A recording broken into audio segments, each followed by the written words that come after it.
The morning sun streamed through the tall windows of Atlanta International Airport as Zoe Taylor clutched her boarding pass. Today was a big day for her. At 14 years old, this was her first time flying alone, and her heart raced with a mix of excitement and nervousness. She'd been counting down the days until she could visit her dad in Washington, D.C. 6 months had passed since they'd last seen each other, and video calls just weren't the same. Zoe had worked hard for this trip, saving every dollar she earned from tutoring younger kids in math after school. Her dad had offered to pay, of course, but she wanted to surprise him by handling it herself. That's the kind of girl Zoe was, determined and independent, just like her father had taught her to be. As she stood in line at the boarding gate, Zoe double-checked everything again. Passport? In the inside pocket of her backpack. Phone? Fully charged. The book about aviation that her dad had sent her for her birthday, tucked safely in her carry-on. She loved reading about planes almost as much as her father loved working with them. Now boarding rows 15 through 25, the gate agent announced. Zoe looked down at her boarding pass. Row 17, Seat A, a window seat, perfect for watching the clouds and dreaming about her future. Maybe she'd become a pilot one day, or an engineer who designed planes. Her dad always said she could be anything she set her mind to. The boarding process moved quickly, and soon Zoe was walking down the narrow aisle of Flight 237. The plane was nearly full, passengers stuffing bags into overhead compartments and settling into their seats. Zoe spotted her row and smiled when she confirmed that yes, she had scored that coveted window spot. She tucked her backpack under the seat in front of her and sat down, immediately peeking out the small oval window. Ground crew members moved around the tarmac like busy ants, loading luggage and preparing for takeoff. A middle-aged woman took the aisle seat in her row, smiling kindly at Zoe before pulling out a magazine. The middle seat remained empty for now, giving Zoe a little extra space to get comfortable. She pulled out her book, The Physics of Flight, and began reading where she had left off. The pages described how air pressure differences created lift under the wings, explaining the miracle that would soon carry her hundreds of miles through the sky. Zoe ran her finger along a diagram, fascinated by the invisible forces that made flight possible. Around her, the plane gradually filled. A family with twin toddlers settled a few rows ahead. A group of business people in matching company polos claimed seats across the aisle. 2 flight attendants moved up and down the cabin, helping passengers stow their belongings and checking that seat belts were fastened. One of these attendants, a tall woman with blonde hair pulled back in a tight bun, passed by Zoe's row several times. Each time, she seemed to glance at Zoe with an odd expression, not quite friendly, not quite something else. Zoe didn't think much of it.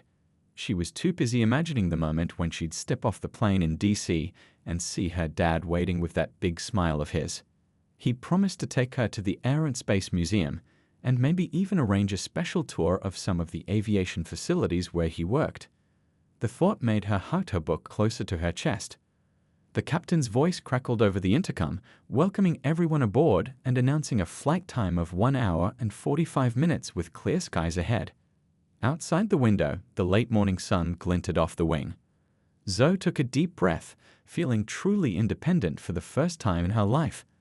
Little did she know that this routine flight was about to become anything but ordinary. In just 20 minutes, her assigned seat would become the center of a situation that would change not just her day, but airline policy for years to come. The plane was 20 minutes from takeoff when the tall flight attendant with the tight blonde bun approached Zoe's row. She stopped, looked down at her tablet, then at Zoe.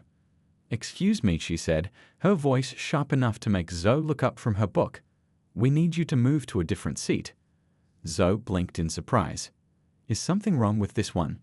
The flight attendant, whose name tag read Ms. Reynolds, gave a smile that didn't reach her eyes. "We need to accommodate another passenger." She gestured behind her, where a man in an expensive suit stood waiting, briefcase in hand. He was typing on his phone, barely paying attention to the situation. "But this is my assigned seat," Zoe said, pulling out her boarding pass to double-check. "See, 17A." "Yes, well, sometimes we need to make adjustments," Ms. Reynolds replied. "There's an available middle seat in row 32. It would really help us out if you moved there." The kind woman in the aisle seat looked up from her magazine with a frown. Zoe felt her stomach tighten. She'd specifically chosen this window seat because it helped with her flying anxiety. Watching the clouds and the ground below made her feel more in control. "I'm sorry, but I'd really prefer to stay here," Zoe said politely. "I picked this seat on purpose because I get a little nervous when flying." Ms. Reynolds' fake smile disappeared.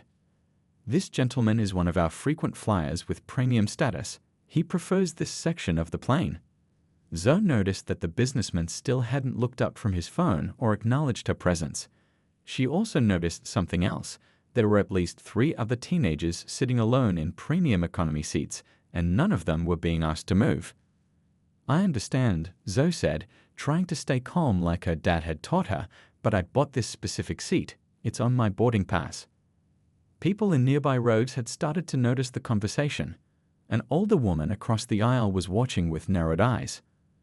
A couple behind them had stopped their conversation to listen. Ms. Reynolds leaned down closer. "Young lady, this isn't a discussion. Mr. Chen needs this particular seat for his comfort. There's a perfectly good seat in the back." Zoe's hands began to tremble slightly, but she took a deep breath. "I'm not trying to be difficult," she explained, "but I paid for this seat just like everyone else. Could Mr. Chen maybe take the seat in row 32 instead?" The flight attendant's face hardened. "Listen, we don't have time for this. Either you move to the back, or I'll need to speak with the captain about removing uncooperative passengers." The threat hung in the air. Zoe felt her eyes begin to sting, but she blinked back the tears. She wasn't going to cry, not here. "Is there a problem?" A woman with silver-streaked hair and glasses had stood up from across the aisle. She was tall with an air of quiet authority. "This doesn't concern you," Ms. Reynolds said quickly. "Actually, I'm curious," the woman continued calmly. "I've been on this flight for the last 30 minutes, and you've only asked this young passenger to give up her seat. Are you following some specific airline policy I'm unaware of?" Ms. Reynolds' cheeks flushed pink. "As I said, we're accommodating a premium status member." "Interesting," the woman replied. "I'm Dr. Lisa Wilson. I teach sociology at Georgetown, and I couldn't help but notice that this young lady appears to be the only person of color being asked to move from this section. Can you explain why that is?" Several passengers were openly watching now. Someone a few rows back had their phone out, pointed in their direction. Ms. Reynolds' eyes darted around nervously. "This has nothing to do with, it's just about customer loyalty." Zoe sat up straighter, finding courage in Dr. Wilson's support. "I'd like to talk to a supervisor, please, or the captain." The flight attendant's nostrils flared. "Fine. If you won't cooperate, I'll need to speak with the captain about delaying our departure until this situation is resolved." As Ms. Reynolds stalked away, the businessman finally looked up from his phone, seeming confused about the commotion. Dr. Wilson gave Zoe a reassuring nod. "You're doing the right thing, honey," whispered the kind woman in the aisle seat. "Stand your ground." Zoe nodded gratefully, though her heart was pounding. She picked up her phone, wondering if she should call her dad now or wait to see what happened next. Either way, this flight was about to take an unexpected turn. Dr. Lisa Wilson remained standing in the aisle, her eyes fixed on the retreating figure of Ms. Reynolds. Once the flight attendant was out of earshot, she turned to Zoe with a kind smile. "Are you okay?" she asked, her voice gentle but firm. Zoe nodded, though her heart was still racing. "Yes, ma'am. Thank you for speaking up." "You don't need to thank me. What's happening isn't right." Dr. Wilson glanced around at the other passengers who were watching with interest. "I've been on enough flights to know that seats are assigned for a reason, and I've seen enough in my lifetime to recognize when someone is being singled out unfairly." The businessman who was supposed to take Zoe's seat shifted uncomfortably from foot to foot. He finally put his phone away and cleared his throat. "Look, I didn't ask for any special treatment," he said. "The flight attendant just told me there was a window seat available up here. I had no idea she was trying to move someone who was already seated." Dr. Wilson raised an eyebrow. "Then perhaps you should tell her that when she returns." Before the man could respond, a different flight attendant, a younger man with a friendly face, approached their section. "Is everything all right here?" he asked, looking between Zoe and the still-standing businessman. "Not exactly," Dr. Wilson replied. Your colleague is attempting to move this young lady from her assigned seat without any clear reason. When challenged, she threatened to have her removed from the flight. The male flight attendant frowned. That's not our policy at all. Let me see what's going on. He pulled out his tablet and checked something. You're in 17A, right? He asked Zoe. Yes, she replied, showing him her boarding pass again. He nodded. That's definitely your assigned seat. There must be some misunderstanding. Let me go speak with Ms. Reynolds and the lead flight attendant. As he walked away, Zoe felt a small sense of relief. At least someone on the crew seemed reasonable. She picked up her phone, wondering again if she should call her dad. He had always told her to stand up for herself, but also to ask for help when she needed it. And right now, she could use his advice. The businessman sighed and looked at Zoe directly for the first time. I'm sorry about this. I'll take whatever other seat they have. This isn't worth the trouble. Before Zoe could respond, Ms. Reynolds returned with a stern-looking older woman whose name tag identified her as the lead flight attendant. What seems to be the issue here? The lead flight attendant asked, looking between Zoe and Dr. Wilson. Dr. Wilson didn't hesitate. The issue is that your colleague is attempting to remove this young passenger from her assigned seat, apparently to give preferential treatment to another passenger. When she politely declined to move, she was threatened with removal from the flight. I wasn't threatening, Ms. Reynolds cut in defensively. I was simply explaining our policy for uncooperative. What policy exactly? Dr. Wilson interrupted. Because I'd fly this airline regularly, and I've never seen a policy that allows you to move passengers from their assigned seats without their consent, especially when there seems to be a pattern to who's being asked to move. Several passengers murmured in agreement. The woman sitting in the aisle seat of Zoe's row spoke up. I've been watching too. There are at least 3 other young people traveling alone in this section. Why is she the only one being asked to move? Ms. Reynolds' face flushed red. This has nothing to do with, that's not what I'd like to call my dad now, Zoe said quietly but firmly, looking directly at the lead flight attendant. He works with airlines and might be able to help sort this out. That won't be necessary, Ms. Reynolds said quickly. We're just trying to accommodate everyone and keep the flight on schedule. Actually, the lead flight attendant said, giving Ms. Reynolds a sharp look, I think we should let her make that call. Meanwhile, sir, she turned to the businessman, we have another premium seat available in row 15 if you'd like to take that instead. That would be fine, he said, looking relieved to be out of the situation. As he moved away, Zoe unlocked her phone and pulled up her dad's contact. Her finger hovered over the call button for just a moment before she pressed it. While the phone rang, she noticed that Ms. Reynolds was watching her with narrowed eyes, clearly not expecting her to actually make the call. Little did the flight attendant know that the person on the other end of that call wasn't just any concerned parent. Zoe caught Dr. Wilson's encouraging nod as she heard her father's voice come through the phone. Hey, Dad, she said, her voice steadier now. I'm still on the plane in Atlanta, and there's a situation I think you should know about. The plane had grown noticeably quiet as passengers strained to hear Zoe's conversation. Even people who had been minding their own business now turned their attention to the unfolding drama. Phones were out, some discreetly recording the incident. Hi, sweetheart, is everything okay? Her father's deep voice came through the phone, immediately calming her nerves. Not really, Zoe replied, keeping her voice steady. I'm having an issue with one of the flight attendants. She's trying to make me give up my seat, even though it's the one assigned to me on my ticket. As Zoe explained the situation, Ms. Reynolds crossed her arms and rolled her eyes, clearly thinking this was just a teenager complaining to her parent. The lead flight attendant, however, watched with growing concern as Zoe described what had happened. She threatened to have me removed from the plane when I wouldn't move, Zoe continued. And Dr. Wilson, she's a passenger who stepped in to help, pointed out that I seemed to be the only person being asked to change seats. She glanced at Dr. Wilson, who gave her an encouraging nod. There was a brief silence on the other end of the line. Then her father's voice came back, calm, but with an edge that Zoe recognized. It was the voice he used when he was truly upset but trying to stay professional. Put the flight attendant on the phone, please, he said simply.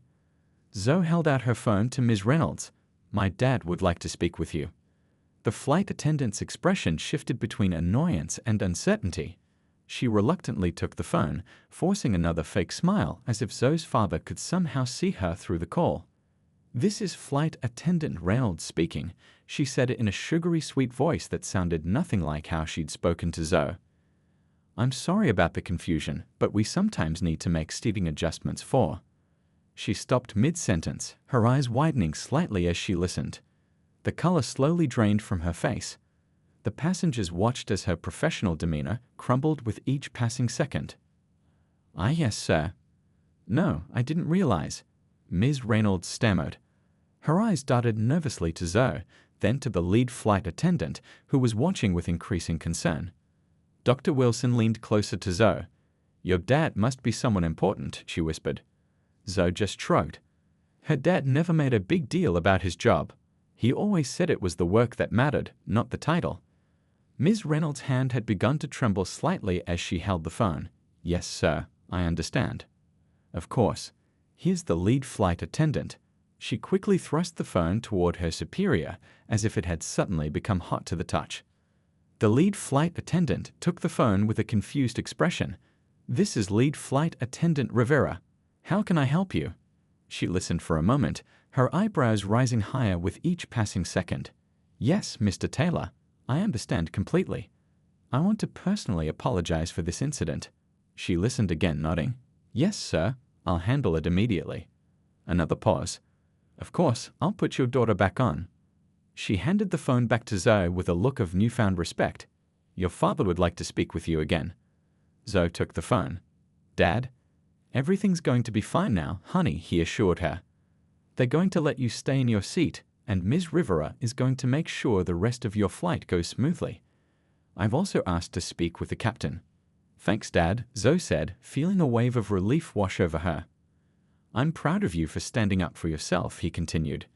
"That's exactly what I would have wanted you to do. I'll see you when you land, okay?" "Okay, love you." "Love you too, Zoe." As she ended the call, Ms. Rivera was already speaking quietly but firmly to Ms. Reynolds, whose face had gone from pale to bright red with embarrassment. The passengers around them were watching with open curiosity now. "What just happened?" asked the kind woman in the aisle seat. Before Zoe could answer, the intercom crackled to life. "This is your captain speaking. We'll be experiencing a slight delay as I need to step out of the cockpit briefly. We should be underway in about 10 minutes. Thank you for your patience." Ms. Reynolds looked like she wanted the floor to open up and swallow her whole. Ms. Rivera turned to Zoe with a completely different attitude than before. "Ms. Taylor, please accept our sincere apologies for this misunderstanding. Of course you'll remain in your assigned seat. Can I get you anything while we wait? Perhaps some water or juice?" Dr. Wilson caught Zoe's eye with a questioning look. Zoe just smiled. In a few minutes, everyone on this plane was going to learn exactly who her father was. The cabin buzzed with whispers as passengers speculated about what was happening. Everyone had noticed the dramatic change in the flight attendant's behavior, especially toward Zoe. Ms. Reynolds had disappeared into the galley, while Ms. Rivera hovered nearby, suddenly attentive to Zoe's every need. "Would you like a pillow? An extra blanket? Perhaps some snacks before takeoff?" she offered, her smile now genuine and slightly nervous. "I'm fine, thank you," Zoe replied politely, feeling a bit uncomfortable with all the attention. Dr. Wilson leaned across the aisle. "So, are you going to tell us who your father is, or should we keep guessing?" Her eyes twinkled with curiosity. Before Zoe could answer, the cockpit door opened.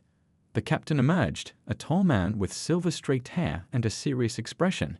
He spoke briefly with Ms. Rivera, who pointed towards Zoe's seat. With a nod, he made his way down the aisle. The entire plane went silent. It wasn't often that a captain left the cockpit to speak with a passenger, especially before takeoff. He stopped beside Zoe's row and gave her a respectful smile. "Ms. Taylor, I'm Captain Chen. I just got off the phone with your father.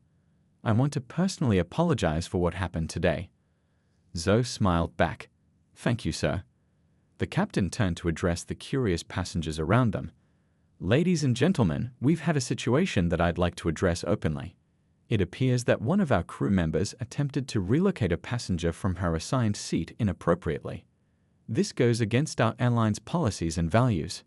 He paused, looking directly at Zoe again. What makes this particularly concerning is that this young lady was apparently singled out when other passengers were not asked to move. At our airline, we pride ourselves on treating all passengers with equal respect, regardless of age, race, or any other factor. Dr. Wilson nodded approvingly. Several passengers murmured in agreement. For those who are curious, the captain continued, "I've just spoken with Mr. Thomas Taylor, who is this young lady's father. Mr. Taylor is the current administrator of the Federal Aviation Administration." A collective gasp spread through the cabin. Even Zoe couldn't help but smile at the reaction. Her dad never made a big deal about his position, which is why she hadn't mentioned it earlier. He had always taught her that people should be treated fairly regardless of who they were or who their parents were. For those who may not be familiar, Captain Chen explained, the FAA administrator oversees all aspects of civil aviation in the United States, including the policies and safety regulations that all airlines must follow. He turned back to Zoe. "Your father has requested that we handle this situation according to our regular procedures, without any special treatment. He was very clear that he expects us to follow the same protocols we would for any passenger complaint." Zoe nodded. That sounded exactly like her dad. That said, the captain continued, addressing the whole cabin again, "We take allegations of discriminatory treatment extremely seriously. Ms. Reynolds has been removed from this flight and will be replaced by another flight attendant. We will also be conducting a full investigation into this incident." The businessman who had been waiting for Zoe's seat earlier raised his hand. "Captain, I want to make it clear that I never asked for anyone to be moved on my behalf. I would have been happy with any seat in this section." "Thank you for clarifying that, sir," the captain replied. He then looked at Dr. Wilson. "I understand you witnessed the incident from the beginning." "I did," she confirmed, "and I'd be happy to provide a statement as part of your investigation." "We would appreciate that," Captain Chen said with a nod. He then addressed the entire cabin again.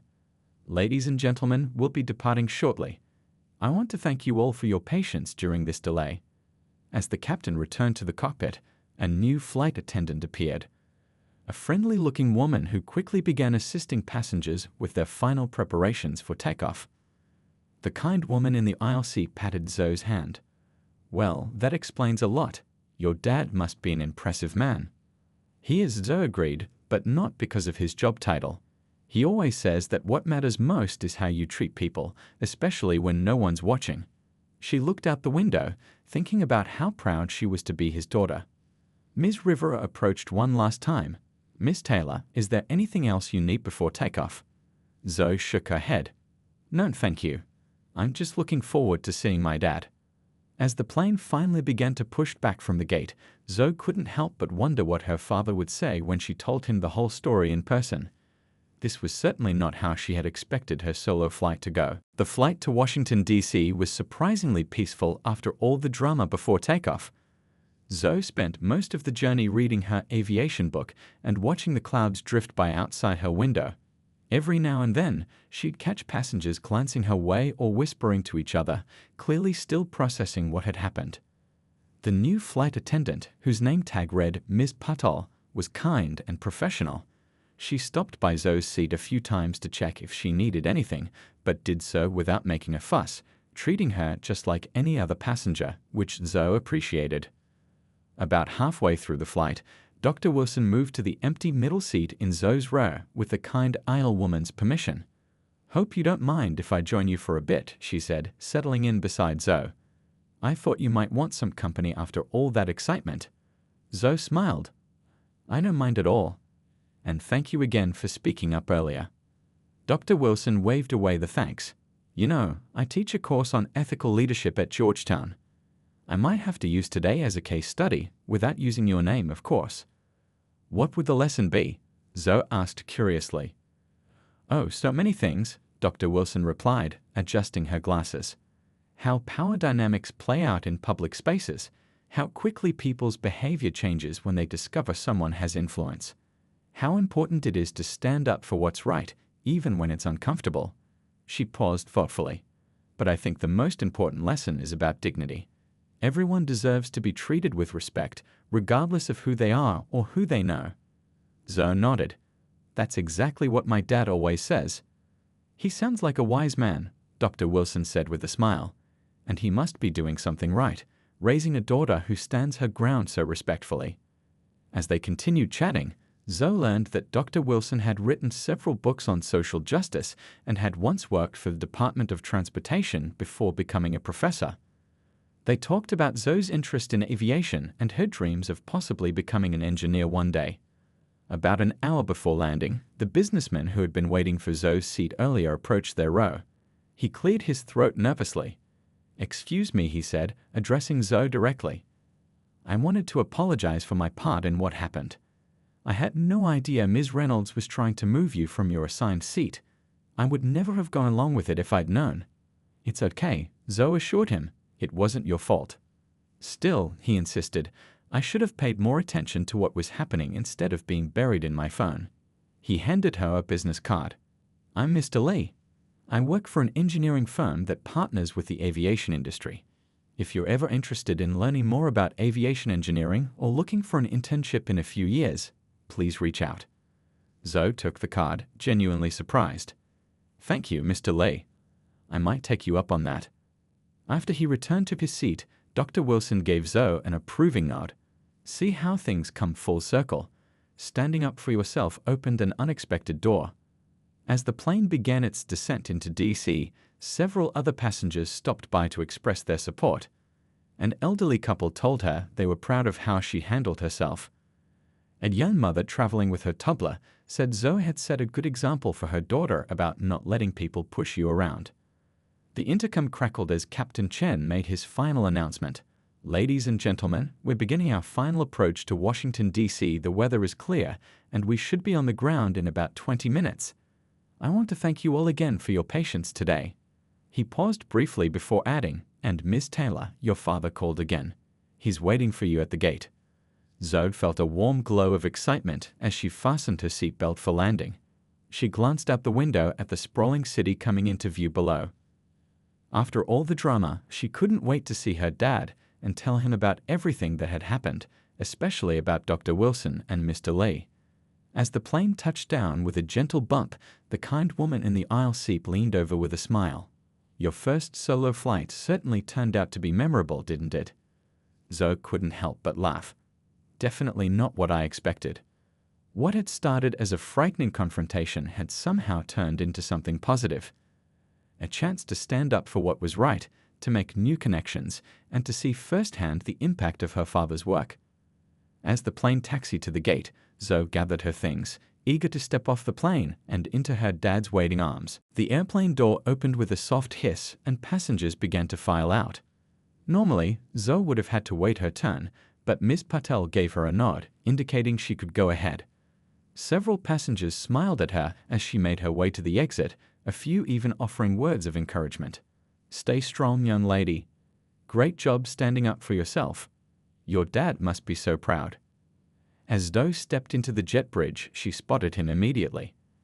Thomas Taylor stood tall at the gate area, his warm brown eyes finding hers right away. Unlike most government officials, he wasn't wearing a suit but rather a simple button-down shirt and jeans, his weekend outfit, as he called it. "Dad." Zoe rushed forward, dropping her backpack to throw her arms around him. He hugged her tight, lifting her slightly off the ground like he used to do when she was smaller. "There's my girl," he said, his deep voice rumbling in his chest. "Quite an adventure you've had today, huh?" "You have no idea," Zoe said, pulling back to look at him. "Or well, I guess you do have some idea." Her father laughed, picking up her backpack. "I got the highlights from Captain Chen, but I want to hear the whole story from you." As they walked through the terminal, Zoe noticed Dr. Wilson waving from near the baggage claim. "Dad, that's Dr. Wilson, the professor who helped me on the plane. Can I introduce you?" Thomas nodded, and they made their way over. Dr. Wilson smiled as they approached. "Dr. Wilson, this is my dad," Zoe said proudly. "Dad, this is the lady who spoke up when no one else would." Thomas extended his hand. "Thomas Taylor. I can't thank you enough for looking out for my daughter." "Lisa Wilson," she replied, shaking his hand. "And it was my pleasure. You've raised a remarkable young woman, Mr. Taylor." She handled herself with impressive dignity. As they chatted, several other passengers from the flight stopped to say hello. The kind woman from the aisle seat, Mrs. Gartner, shared how impressed she'd been with Zoe's composure. Mr. Lee, the businessman, reiterated his offer about the engineering internship, which Thomas seemed genuinely interested in discussing further. After everyone had moved on, Thomas put his arm around Zoe's shoulders as they headed to the parking garage. "You know, sweetheart, I got 3 calls about what happened today before your plane even landed." "Really?" Zoe looked up in surprise. He nodded. The airline's CEO personally called to apologize. Apparently, someone posted a video of the incident online, and it's already getting attention. Zoe groaned. "Great. Am I going to be internet famous now? That's not what I wanted." Thomas squeezed her shoulder reassuringly. "Don't worry. Most people are respecting your privacy since you're a minor. But the video is sparking an important conversation about how airlines treat their passengers, especially young people of color." As they reached the car, Thomas grew more serious. "The airline has asked to meet with me next week. Not as your dad, but in my official capacity." "Are they in trouble?" Zoe asked, buckling her seatbelt. "It's not about punishment," Thomas explained as he started the car. "It's about making things better. This isn't the first incident like this, but I'm hoping we can work together to make it one of the last." 2 weeks later, Zoe sat in her bedroom back home in Atlanta, video chatting with Dr. Wilson. They'd stayed in touch since the flight, with Dr. Wilson becoming something of a mentor to Zoe. "You'll never believe what Dad told me yesterday," Zoe said excitedly. "The airline is launching a new training program for all their staff about unconscious bias and respectful treatment of passengers. And they're creating a youth advisory board to help them better understand the needs of young travelers." "That's wonderful news," Dr. Wilson replied. "Will you be part of this advisory board?" Zoe nodded.